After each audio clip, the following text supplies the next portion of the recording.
What's happening, people? What you need in the building? It is very early in the morning, late in the night for some of you. But I got up from sleeping and had to do some prep. So I prepped myself for the next day, but also prepping myself for some other things that we need to get through it. But I want to talk to you guys about something so that it makes sense to people because I think a lot of people, you know, sports and politics, because you have sides and your parties, sports and politics are kind of similar in some respects. Um, so I'm gonna talk a little bit about fans and fanboyism, if you want, um, and I'm going to talk about politics at the same time. So I'm going to talk about fanboyism or fanism and Trumpism. You'll see the parallelisms and you'll understand why. Because okay, I'm gonna be real with you guys, right? About Donald Trump. The dude, I mean, I've been watching some footage and I decided to talk on this topic a little bit because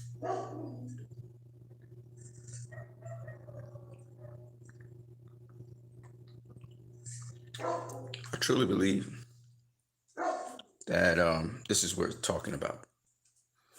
I don't really talk about Donald Trump. I don't really talk about him. But for people to have an insight and understanding of what's happened and what is happening. So let me start off by talking about fanism. You become a fan of a fighter because when you see him, that fighter, you can one, relate to that fighter, and two, you're impressed by the fighter. And you go along trying just watching to see if you're convinced about the fighter. Now there comes a point at which you may be convinced sufficiently enough that you make a decision on this fighter. And you jump on board, you buy into the fighter, you buy into their status, you buy into what they bring to the table. At that point, you become an advocate for that fighter. Right, in boxing, I'm talking about. So we hear about Canelo fans, of which I am one. You hear about Lomachenko fans. I am a Lomachenko fan. You have Mayweather fans, Pacquiao fans, etc. Now, as a result of this is what happens. Because you are a fan of a fighter, when something negative is said about that fighter, your first impulse is to question it and to say that's not true and try to defend the fighter. When you're a fan of a fighter, how deeply rooted in your fandom for whatever reasons, and I'll give you several that are reasons, I already kind of explain what you bought into. For whatever reasons, you're willing to, you almost have a bias at that point in time because you tend towards, you've said, this is the guy, basically you said in your mind, this is the guy I picked. And now you've made a decision on it. And you're not willing, most people are not willing to rethink their position on fighters or sports or teams. And as such, they have picked a side and they stick with it. So some people, even though they may be in the boxing business or wherever they are, they make a decision on a fighter. They like that fighter. They believe that fighter is the truth, and they're going to now seek to ensure that what the choice that they've made is right. Okay? Now, it's almost the same thing with politics. In fact, I'll go even further.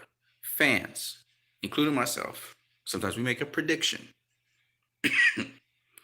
We predict on fights, upcoming fights. And depending on how it, let's say the fight has your favorite fighter in there, right? As a fan. Even the most astute fans of the sweet science of boxing, if they have a favorite,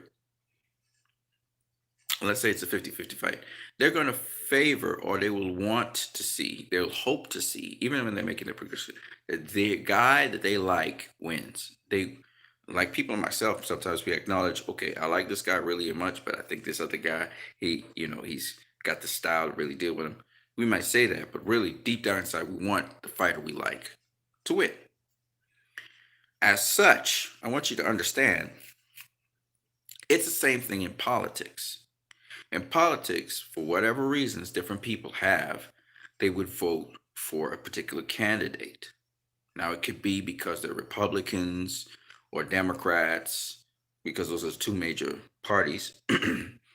So, for example, in the case of a very strong candidate like Donald Trump, who most people expected to win the election anyway, I wasn't even following because I don't follow things with Trump, to be honest with you.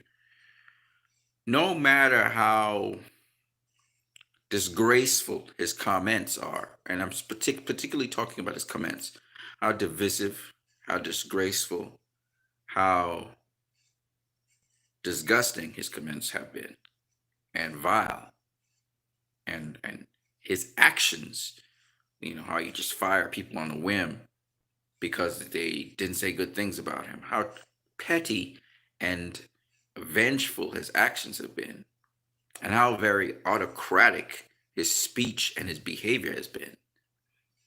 In spite of the fact that the guy doesn't behave like a person who believes in democracy, and even though he behaves more like a socialist or communist or autocratic leader, and despite the fact that this guy says he admires autocratic leaders,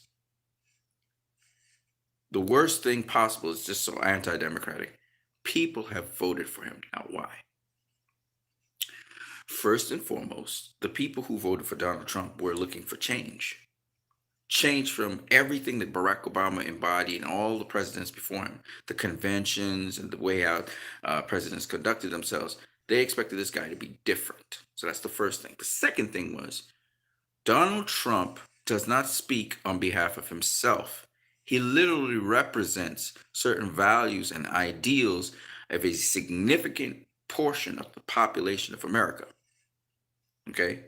You look at his popularity ratings, and that'll tell you something, but the truth is, the people who truly embody some of those the vilest of vile attributes that Donald Trump has, and then certain policies that he actually embodies, those people actually exist. They're real people. And but let me make it abundantly clear that as significant as that population of people is, not everyone who voted for Donald Trump because they were vile. And that's a very important point. It is the things that he did, the policies that he made, some of them actually helped out certain people in a positive way, and the country in a positive way. And so these people thought, finally, we're getting change from Washington, even though they were mostly executive orders from Washington that we could identify with. Now, this is very important to understand. When somebody buys into someone, when they've made a decision to support someone, they're going to now defend them, right? And the tendency will be to defend them, and their emotions and everything will go into defending this person. And Donald Trump is able to stir up with his very inflammatory language and stir the core, the emotional fabric of certain people who have already aligned themselves with him.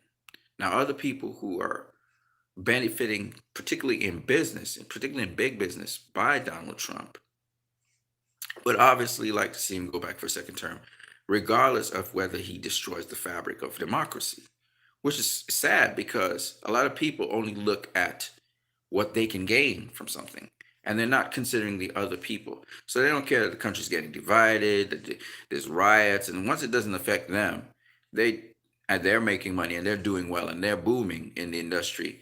They're fine with it. So people supported Donald Trump for different reasons. But just like in sports, we rationalize some reprehensible things that boxers do. Okay. And we're still fans of them. It's the same thing with politics. So, first strike, Donald Trump's a Republican. Democrat that turned Republican, who's very strong. Republicans love people who are strong. They love people who have some sort of sense of direction, or at least appear that way. So because he's a Republican and he's got such a strong hold on the Congress people as well as the Senate, and he's been changing policies, he's been changing laws, he's been replacing people with his people in key positions. Because of these things, the Republicans stand behind him because he's a strong, at least in their opinion, a strong leader. Two, he's appealing to a base of people who actually share similar views as he does. In fact, he may have had those views all his life, but he shares those views, okay, with those people. Those people voted for him. That's his core base. Three, and those people, by the way, are not bad people. They're people who feed off of a particular machine. They're fed off of certain information. They're asked to question certain things. And some of them are very intelligent people who have thought that there are truths in the actual breakdowns of things, because if Mike Pence could support Donald Trump, and Mike Pence you never see Mike Pence clash with Donald Trump, right? It means Mike Pence has to share some sort of values with Donald Trump. And I guarantee you, some of the things that Donald Trump has said, or even some of the policies he's made, Mike Pence supports that. And a lot of the GOP leaders on the D-Lo support what Donald Trump does. So it's not like these people, it's just Donald Trump, okay? Having said that, though, there are things that Donald Trump has actually represented and said which are actually substantively good things, which the Democratic Party has never done. And so you have to understand that when guys like Ice Cube come out and say he would support Donald Trump's policies, he thinks the policy would come through for Black Americans. I can understand it. I can understand also people from the South, like my dude, what's his name, the Champ side, kind of bemoaning the situation. I get it. Remember, Donald Trump covers, there's a lot of southern states and then there's a lot of middle America that supports Donald Trump. It's the periphery cities and areas, the periphery states that actually supported Joe Biden. In other words, let me try and paraphrase this so a lot of people understand. A lot of country folk, even in spite of the fact that Donald Trump is morally depraved, and a lot of religious folk, even though Donald Trump is morally depraved, supported him. They overlooked all those other things. They just overlooked it and said, you know what? We elected this guy because he was done already a weird candidate. He was a guy eating up everybody. We go with him. We'll roll with him. So they ignored all that stuff and they decided to go with him. And I even saw a lady praying for him, like tremendously, and calling down the spirit of God. And I'm like, why are you doing that? Don't you see what this guy is, a dictator? You're praying for a guy. But they bought so much into it that they're almost brainwashed. It's like when you start to defend for somebody, the logic, sometimes there's no logic to support what you're doing.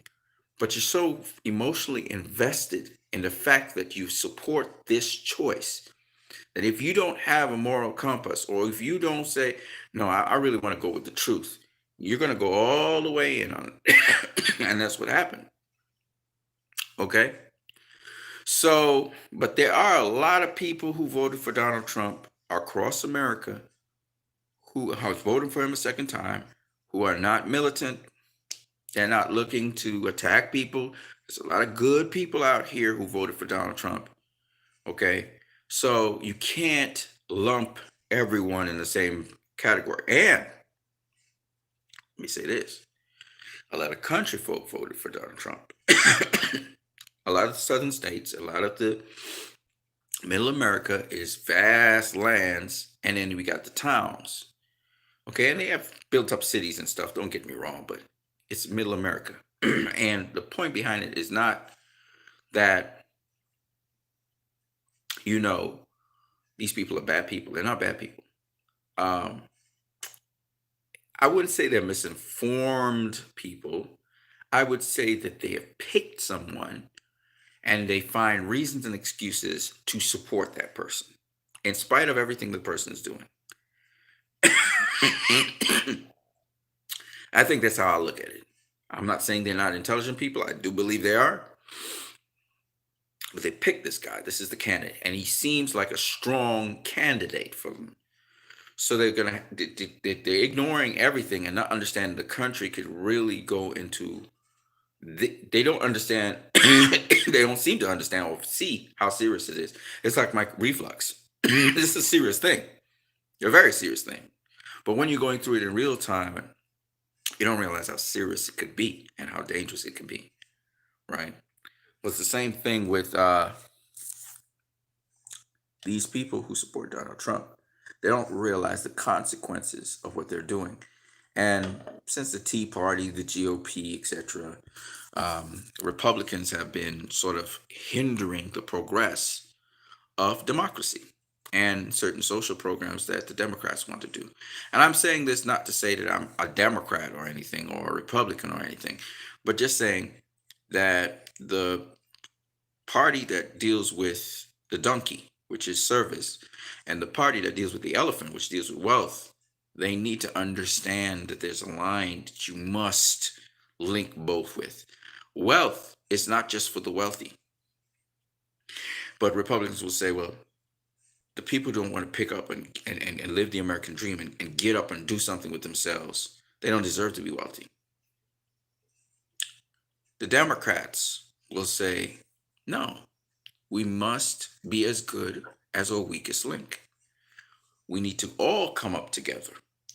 The hardworking people who have made their wealth, we're not gonna hurt you, but we will tax you. You have a responsibility to share that wealth with the population, not with other businesses owned. The capitalists or the Republicans say, well, how are we going to make profits? We need to be able to have incentives to go out there and do things, and tax breaks help. And I would say to the Republicans, you can have incentives where they can get tax breaks, but those incentives would involve American employed people. You get incentives if you go American and you're using American employment and you're employing American people. Yeah, you sure you should get a tax break. But if you're employing foreigners, people from outside America, and you feel that's great for you, and therefore you want tax breaks on top of that, you shouldn't get it. In other words, these companies should be allowed to invest in American people so that the money stays within America. But when you're outsourcing people, that money's not staying in America. It's going outside of America, even though you're making profits and then you can sell back the products to them. It's coming out of America. So there's a way to bridge that gap and make it one in which these companies give back. Because the whole point behind this is this. Why would you be earning all your wealth off of the soil, American soil, and you're not giving back to America? This is the problem. So even Barack Obama, when he bailed out Wall Street, which was very important, it never trickled back down to the average guy, even though he was creating a lot of jobs and stuff. You need to create incentives. So what Bernie Sanders was saying almost makes sense, except for the fact that you can't just be taxing businesses. Okay, I'm a businessman. I'm a business owner. And you can't be putting heavy burdens and taxes on them. You have to, because taxing, in other words, what you're doing is this. You're getting your wealth from the private sector by hindering them from creating wealth. You can't do that.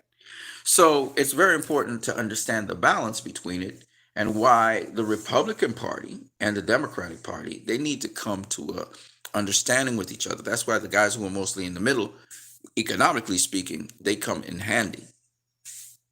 And joint Joint select committees and starting to formulate plans would be good things. Now, the other thing is, the other people like Ocasio, for example, Cortez, they're good people. They're young people, they're vibrant, and they're cutting the fat and they're cutting the BS and they're getting to the point. And you're going to see more senators like her. And you may get more radical, crazy senators like, Trump. So, how do you deal with people who are rational beings and people who are irrational? Because the Republicans think that formula will work for them, even though I think that formula has just been worn out. But whatever they want to do. I do believe that being more civil about things and coming to terms with certain terms. And this is where I say that the people who vote for Trump, I don't care who they are, they're good people. I'll explain. You cannot legislate love. You cannot legislate care. You cannot legislate a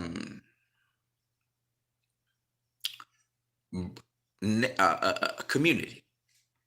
It's very important for people to understand that each individual community, Black community, Chinese community, Asian community, Indian community, all the different communities, they're all good and they should be allowed to exist.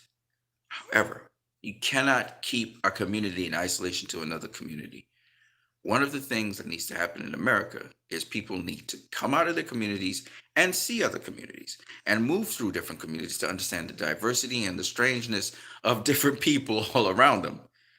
I think if Americans move out of their towns and states and start to move from state to state, place to place, they get a good idea, a good picture of what America really is. And that goes for the people who live in the cities, who think that the people who have voted for Trump are reprehensible. They're not reprehensible people. Like I said before, are fans reprehensible because they like a certain fighter or a certain sportsman? No.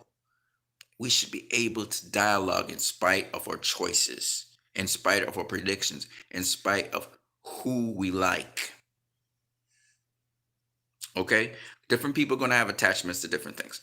So my point is, Donald Trump represents middle America. That's what he represents, essentially. And he made some strides into Michigan and all these other places that the Republicans generally hold. And the reason why these places pick the Republicans for a while, including Florida, is because they want the freedoms with their gun laws. They want the freedoms to not obey having to wear a mask. I support the people in Florida. I support the people in Texas in not wearing masks. I get it. I understand why. It shouldn't be a law. It shouldn't be legitimized as a law. And I don't care what they say about all the studies in masks. At the end of the day, let me show you this. I'm going to explain to you why I believe this, a face shield, is actually better than a mask. And I'll explain to you how very simply you can breathe through a mask, which means air can go in and out of a mask. Air cannot pass through that face shield. It can go below and above, meaning it will dissipate. So you cannot spread COVID as heavily as you could with a mask. It's really common sense, but this is a solid surface. Nothing goes through it. Okay, and then the second point, I'm just showing you something. Oh, okay. Did I spill? Okay, no, I did. Oh yeah, I did. Okay. And the other thing I want to show you guys, real simple. I mean, this is common sense. You exhale and inhale air all the time, right? Okay. Now to tell me that if I cough into a mask, I'm not going to spread COVID, right? But air passes in and out of the mask. Air passes in and out of the mask. While I don't dissipate a lot of the stuff directly to the people in front of me, a lot of it still comes through the mask. A lot of it. There's a big cloud. If you look at somebody cough in a certain life spectrum, a certain light strobe, a lot of cloud, a mist still. It doesn't jettison as far, but a mist of okay. So I did spill a whole lot of water on the ground. Yeah, a mist of moisture or water or particles comes out anyway. It doesn't shoot as far. It shoots much shorter, but there's a cloud that comes out anyway. When you cough into a shield, okay, if you cough into a shield, the mist dissipates upwards and downwards, so it spreads it even wider than if you put a cough through a mask. And remember, the mask is there to stop the spread of it. It's not there to, protect you from anything. As much as they like to say that, it doesn't do that. That's not its job. Okay. Um, and that's only if you're coughing. If you're not coughing, then you're probably not going to spread COVID just like that. Somebody has to touch you. They have to be in direct contact with you over a continuous period of time. They have to disrespect the distance protocols, that kind of stuff. Okay. And usually you have a pre-existing condition, which is why you're at risk. If you have autoimmune disease, etc., etc., etc., respiratory problems, etc., like me, but I still boost my immune system. I'm coughing because of reflux, and it's a dangerous thing. And that's more dangerous, actually, than COVID right now for me. Okay, so I just said that so people will understand that I don't disagree with everything that Donald Trump says. I try to sift through things that make sense and things that don't make sense. And as much as he got COVID, which is ironical, and even his White House staff from people in the White House are exposed to it, it must be understood that, wow, that's a nasty, nasty cough, isn't it? That's the reflux doing that. What's happening is the water comes up, and I can feel the gas. It's building and coming up. It comes all the way up here, and then, anyways, okay, there we go. Good. Okay, so I just relieved myself by farting several times. Okay, I'm clearing up.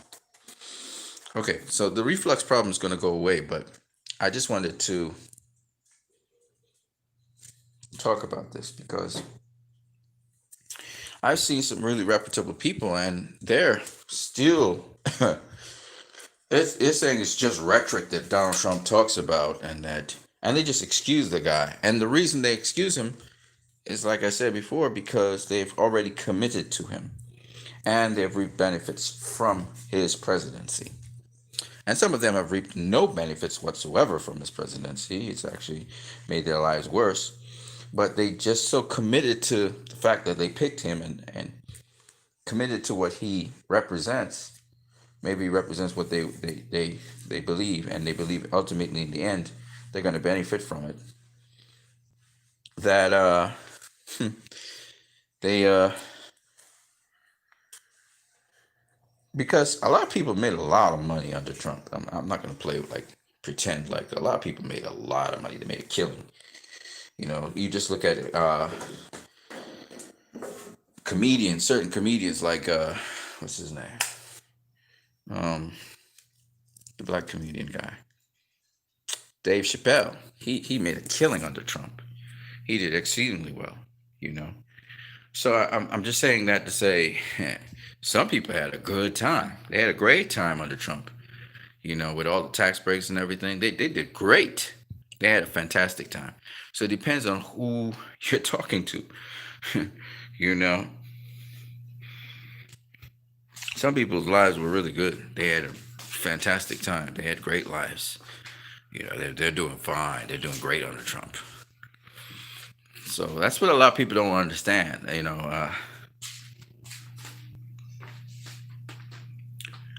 So I hope that people will get the idea that we need to address each other as people. See where people are coming from. Understand why they're saying what they're saying. And not villainize them. Okay? I don't care if those people are racist or whatever. There's something good about them. And we need to identify what's good about them. Let's talk about Canelo. So, just as in anything in the world, we got to talk about boxing. That's why I'm here. I'm going to go to sleep in a minute. Okay, so Canelo, it was rumored, was going to face Caleb Plant. He was going to face Caleb Plant on PBC. But apparently that has fallen through because the pay-per-view for it, at least what I saw in the rumors, the pay-per-view for it, it was too short to be a real big pay-per-view hit. So Canelo has now moved across to the zone. Matchroom Eddie Hearn, one of Eddie Hearn's fighters, Callum Smith, and he's rumored to face Callum Smith instead for that December the 19th, I think it is, something like that. Now, different fans have different views on that move. I was listening first to Trill Boxing Channel, and he was talking about, Canelo just used, excuse me, the PBC to really get some recognition, some clout. And he said, Caleb Plant's a slick fighter. Canelo would never face him because he has slow feet. And Callum Smith, or whatever his name is, he said, is a lesser fighter to Caleb Plant.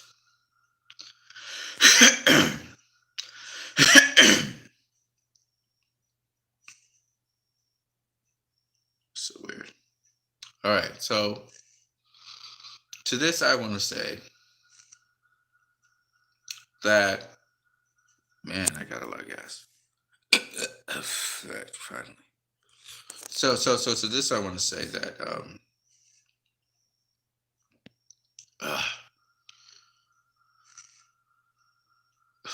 man, there it is. It's crazy. To this I want to say that Canelo facing Callum Smith,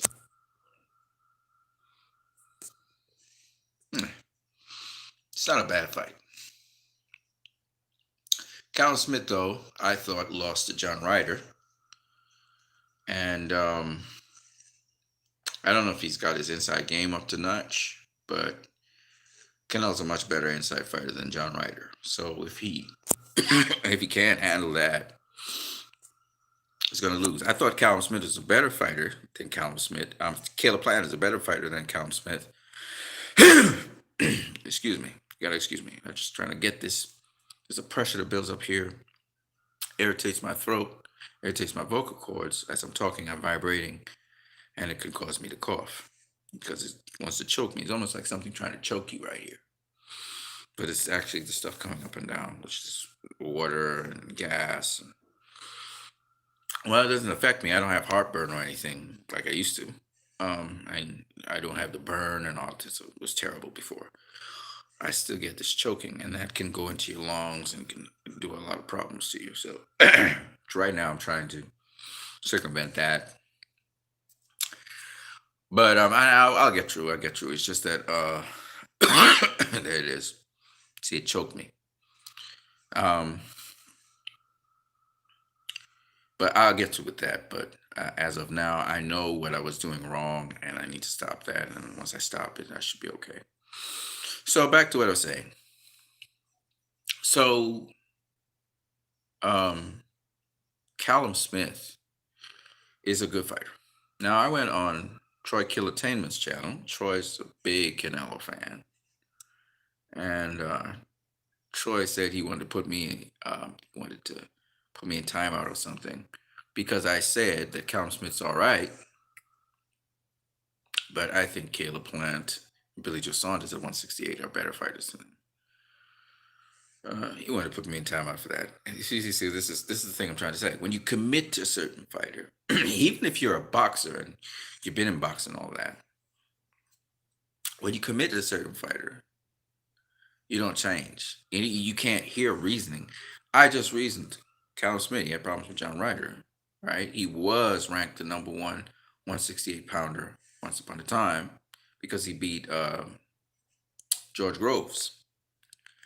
and therefore attain that title. But since then, Caleb Plant has been doing very well. IBF champion is coming along very well. And Billy Joe Saunders has all around game. Billy Joe Saunders can fight on the inside, he can fight on the outside, he's southpaw. Good boxer. He doesn't have a whole ton of power, but he's a good solid boxer. That's a fair assessment, right? Whether you agree with it or disagree with it, it's a fair assessment. It's not something coming from emotion. But the way how Troy actually reacted to me showed me that he was just committed to Canelo. And this is the same thing I'm trying to say. When you're committed to somebody in politics, um, sometimes reasoning doesn't work because you'll try to come up with a kind of reason. It may be ridiculous, but you'll come up with something.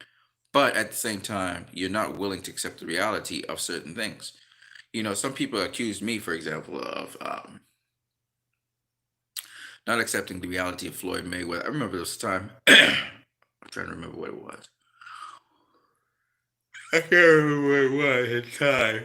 But I was accused of being just a flomo and trying to drum up reasons for why Floyd was better than certain guys. But when the people had discussions with me, they realized, oh, he's realistic. He's not a guy that's just drumming up accolades and stuff with this guy. He's literally trying to come from a factual perspective, and that's something I think that can help people. Facts, a factual perspective, a checking of the facts, that you're building something at least on facts. And then a lot of people, they make their arguments. Take, for instance, right now we have the recounts going on. And like I said, the whole process of democracy should be carried out because at the end of the day, these recounts in the states where recounts can happen because of the margins, um, the due process should be carried out.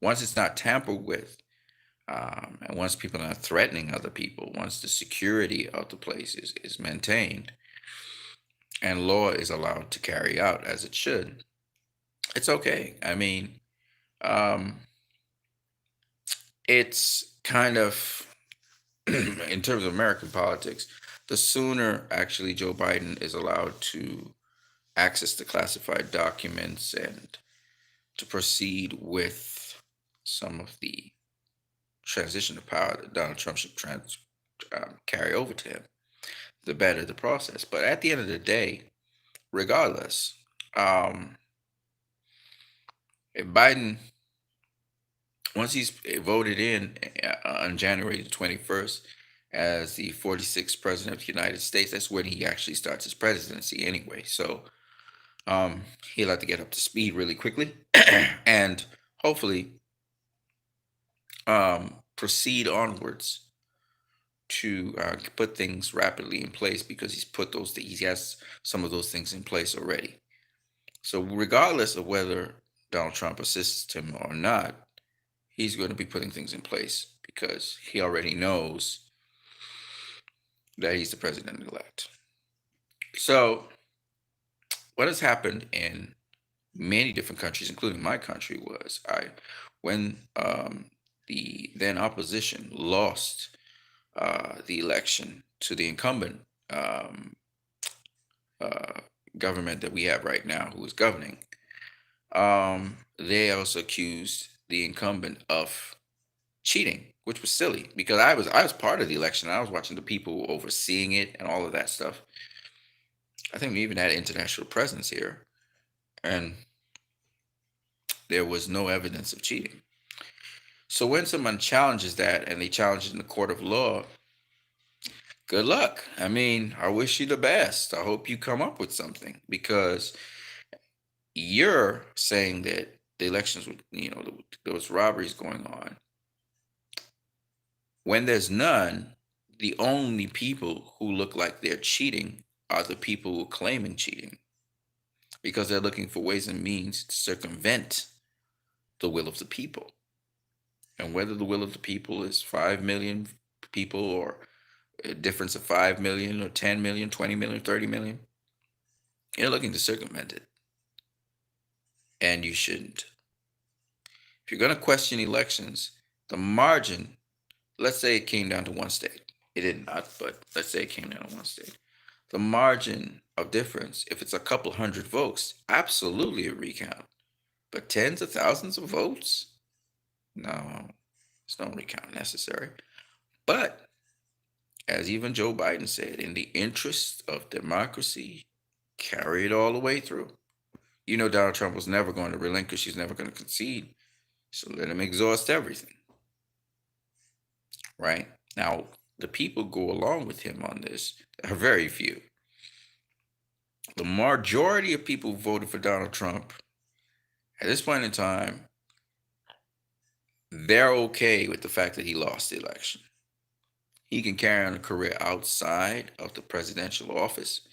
You know, he can still be involved in politics and so on and carry on and try to breed up a next set of Trumpers or whatever. But at the end of the day, majority of people, even the people who voted for Trump, at this point in time, a lot of them are not really in agreement with him with his behavior at this point in time. And I know some really prominent people like Value Entertainment. He spoke about this and the dangers of this, what he's doing, but he doesn't care, and he's just very reckless about it. And this is why this proves the point.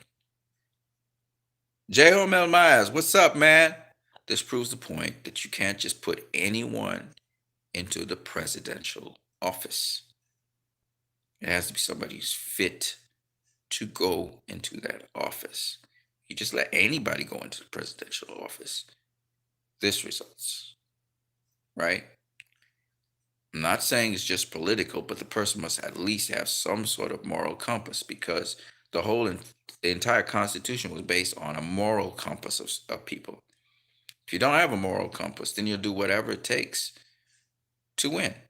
You'll do whatever it takes to get your way, which is what he tried to do in a democracy. And the guy told you guys, I am not a democratic person. I am not even a Republican. I am an autocrat. He's doing it even now. He's threatening people all around him and firing them left, right, and center because he's an autocrat. He's not a Democrat. This guy's a demagogue. Clearly, Kim Jong-un and him, they are the same. Vladimir Putin and him, they're the same. This is why he can get along with China, which is communist. Okay? Dude was never a Democrat. That's why he does not care about the democratic process. He only cares about winning or losing, which is what a megalomaniac or it's obvious. Like, this is not rocket science, people. This is not just talk. And to think that the democratic engine would safeguard that, no, it's not in. There's no safeguard provision for that. And thank God we made it through 4 years. And I'll tell you the honest truth: the people who were saying even Mr. Pompeo, I give him mad props, because Mr. Pompeo was there hanging with Trump, saying what he wants him to say for a reason. Okay? And he will continue to say what Trump says for a reason. Mr. Pompeo is a very learned man. He's a very intelligent man. Okay? So, I believe that Mr. Pompeo is right. I think that Mr. Joe Biden is right. They need to let this thing play out to its absolute ultimate conclusion in the courts. Once that's done, then they go about the business of the business of the people. Okay, but it needs to play out to its ultimate conclusion. Democracy is being tested. It's just what it is. And we have to allow it to run its course so that the whole wide world can see how superior it is. Because there's a lot of dictators out here who would love it to fall and fail. And Donald Trump is putting it to the ultimate test, which is a very good thing. So we'll see if it will survive or not. I believe it will. And for the people who supported Donald Trump, who do not understand the significance of what's happening, Um, to you, I just simply say, if you like to be able to do whatever you want to do in your life, which you still have the power to do, then please, by all means, get the power to do it. Donald Trump represented a group of people who were good people who were not represented. They were never talked about. The only people who acknowledged him was Fox. These are good people. They're not bad people. And they had a voice. Some of them bought into it. Some of them realized, okay, he's going over the hill, but I'm going to support him still. But he's over the hill, not understanding the significance of what's happening to the democracy. Now, because we have so many left-wing channels that give exclamation marks on almost everything, I can get why they just like fuck them. Let's just do what we do. Okay, I get it, but you have to be able to sift through the murk. It's a dangerous road that a precedent that's being led because it leads to other dangerous things. I remember when George Bush had a preemptive strike on Iraq. It's the worst thing ever. And that's a precedent. Now, nations can just preemptively strike other nations for frivolous reasons. As you can see, Donald Trump, there were no weapons of mass destruction. There never was evidence of weapons of mass destruction. Right? This guy managed to come out of office and have integrity still and be respected to this day. Barack Obama never held any grudges against him, never did investigate, even though 9/11 was that's a whole interesting story in itself. Okay. These people weren't investigated for war crimes. So what I'm trying to say is, will that same thing be held with Donald Trump? I don't know. I don't know. This is a whole other level of crazy, but what I want to say to people is, oh wow, I inhaled a lot of water. That's crazy. Okay, but what I want to say to people is that we are still here, all Americans. Do not demonize Americans who do not show themselves to be demonized, but they voted for Trump. Just because they voted for Trump, and I've seen the people, all kinds of racists vote for Trump. Not in big numbers, but still, mostly white people voted for him. And some of them are really a number, man. Some of them are not. They're rotten apples, okay? Some of them are rotten apples, period. But a lot of them are not. Okay, well, the rotten apples that actually are, extreme leftists, they didn't even vote for Biden. They didn't even vote for anyone. They're anarchists. Extreme leftists are crazy too. We got some nutcases on both sides. All right. So anyway, the point is that people come to conclusions because they commit to a decision to back a person, just like in sports. That doesn't make them bad people, right? Just because a guy commits to a certain sportsman doesn't make him a bad person. He's got a lot of other things in his life. It's the same thing with politics. And that's why if we could just learn to speak politics like that, you know, even if I say to somebody who voted for Trump, man, that guy is just so despicable, though. His behavior.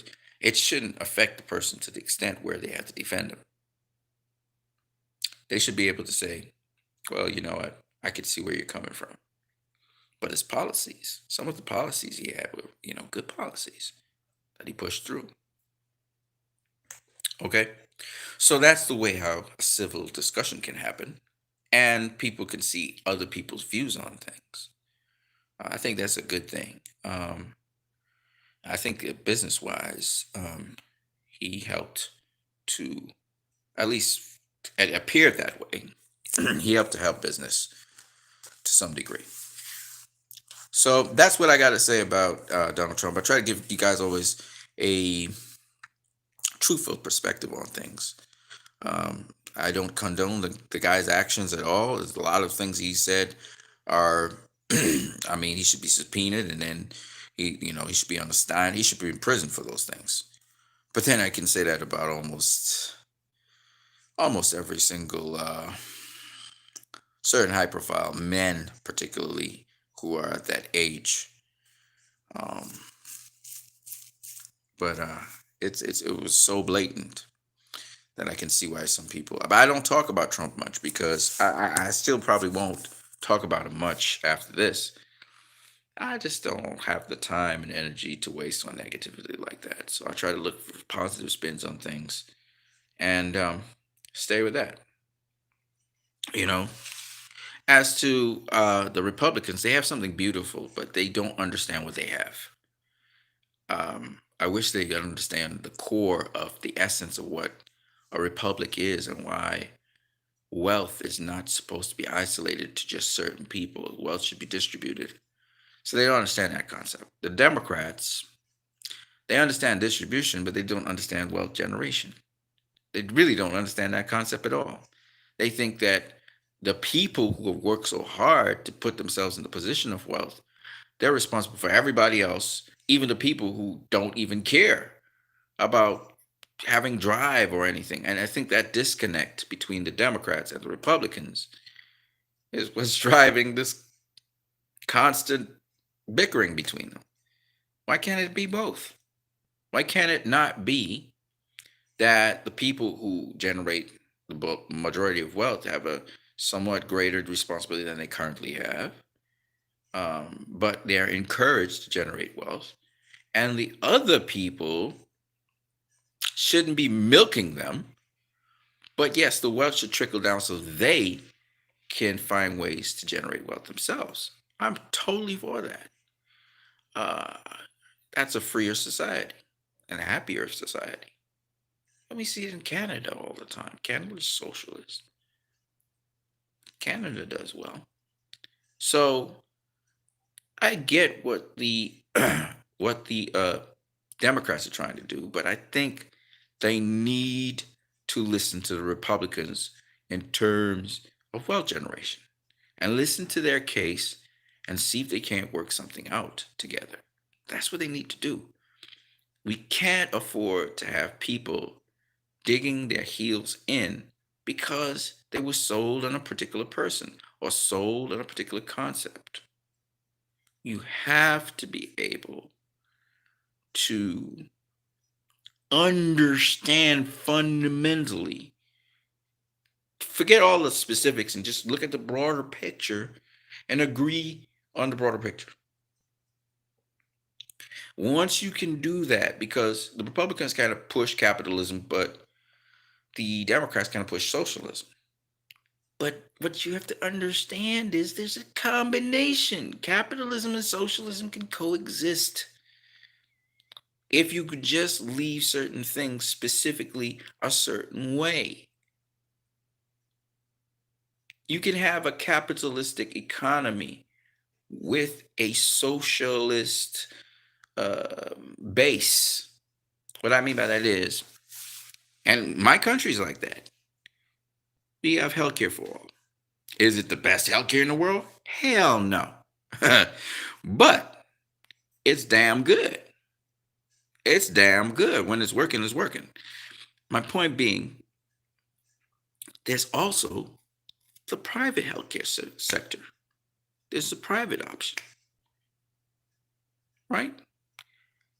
So, with insurance in America, you can have a public option, private option. There's public schools, there's private schools, right? Public schools it's an example of socialism, right? Public schools, you still pay to go to public colleges and universities, but it's subsidized. So at the end of the day, I think middle school, I think the first few years of education in America is free. That's socialism. That's not capitalism. Okay. There's going to have to be a balance between socialism, capitalism. Healthcare and education are things fundamentally people shouldn't pay for initially. And in my country, it's the same thing. Now, as you go to the higher levels, like college and university, you have to pay something. The state will subsidize some of it. And I think if they go that route in America, where the states have to subsidize some of that stuff, that might work. Or this is another unique route where they have uh, what do we call it, apprenticeship programs, where people immediately start going into their current fields or their work area expertise. And so what happens is they contribute to either research in the universities, or they contribute in actually going into workplaces and jobs and actually translating that immediately into work. So they're working, but they're studying, but their study is their work. You know what I mean? So that's the way how you can get, because the best, I always tell people, the best knowledge is hands-on knowledge. And even when I was doing research, I was going to different labs to get the feel of them. And it's same with, these students should be going to different workplaces, getting a feel of them. That's what university is not just a theoretical thing. It should be something that's sort of semi-practical. So this is my point of view on certain things, and I do believe that that makes it more streamlined, that makes it more efficient, and also could help the students give back. They can't just be consuming all this, you're subsidizing them, subsidizing stuff, and they're not giving back anything. You see, that's the thing. You can't have something for nothing. Excuse me. Because these students then, especially in the public schools, they will go to the private sector and make a lot of money in the private sector, and they don't give anything back. You have to find a way to make them give back something. So, for example, if you subsidize a certain amount of money and they borrow, say, a loan from wherever, then that loan shouldn't only be paid back to the private sector, but the student then has to do some sort of public sector work where they give back, and that's the way how you balance that economics. Otherwise, you're just going to have people who milk the system and abuse the system. Same thing with, I think, social welfare. I think social welfare is something where you shouldn't be just giving it for nothing and draining the economy. Social welfare is something where the people need to give you back something. And it must never, the end product of social welfare should be where the person's working and they're giving back to the society and they're paying taxes. If that's not the end result of social welfare, then it's an endless loop of people just milking the system. And that's the problem with social welfare. Social welfare is perfectly fine once you have a give back scenario.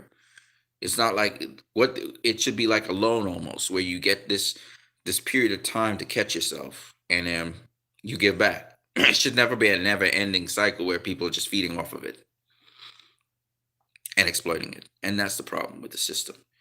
It's not something that can't be tweaked. It could be tweaked and it can still be called social welfare, but it's something where you should not have people on systems like that. You shouldn't, and what I mean by that is they should be able to get out of their situation and get further along in their journey.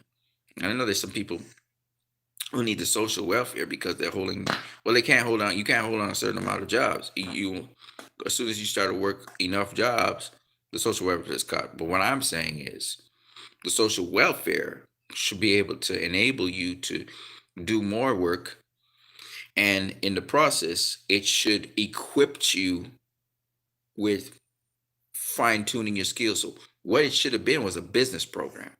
What I mean by that is small business program. So social welfare should end up with, it should be like an apprenticeship where you're getting a stipend for working. And if you're somebody who's incapacitated with working, as in terms of your body, and Americans love to work. I mean, they love to be independent. So I could see how, the social welfare program gets somebody to identify their key skills and abilities. And from there, they can use whatever it is. Whether you're a paraplegic and you just need something to talk through to do business. I mean, It should have been an avenue through which people can move on, not something where they're locked in a cycle. You don't want people locked in a cycle. You want people moving on. You want people to be productive. You want them to be assets for your country. So, you know, that's the thing with social welfare. Now, there's some people who just can't do anything. They can't help themselves. They just need the money for medicines and medical supplies, which is what Medicare is for, and Medicaid. Um, but most people, if they got an inkling, especially Americans, most people, once they get that foresight, that vision of which direction they want to go, they're going to go with it. Anyway, I'm what you need. You guys were watching my channel. I've been talking for about an hour. Got to sign out of here and get out of here. I hope you guys have a good one. Peace.